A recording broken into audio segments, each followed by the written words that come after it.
for my elevator speech topic for this week, focusing on artificial reproductive therapies. I've chosen surrogacy, more focused on gestational surrogacy, where essentially most times a man and woman are unable to conceive, or the female's body is medically not safe to have children. The male sperm will be typically fertilize an egg in using IVF, and then this embryo will be implanted into the surrogate mother, who will then carry the child to full term. And then once the child comes to full term and is born, it will be returned back to its parents. Now this brings up some ethical issues, legality of it all, and some of it includes certain countries and states allow this to be done as a form of as a payment form where they can actually make money, the surrogate mothers. Other states and other countries only allow it to be done in an altruistic manner where only reasonable expenses are covered.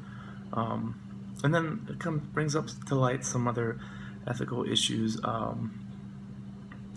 Things like, does the female surrogate have the right to do this? How much right does she have to her body? Is she allowed to make money in a contracted form? Is this child allowed to know who the surrogate mother was? Things like that can be raised, issues that can be brought up. And other issues are, just whether or not to allow this at all. And a majority of states in the United States do not allow this in any form, but there clearly is a movement to allow some of this to happen. Another thing we want to talk about quickly is why people would do this. The first reason I stated was, for medical purposes, but there are also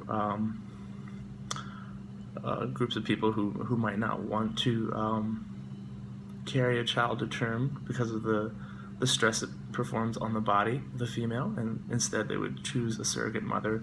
And other ones can be like single dads that are interested in raising a child that has their DNA.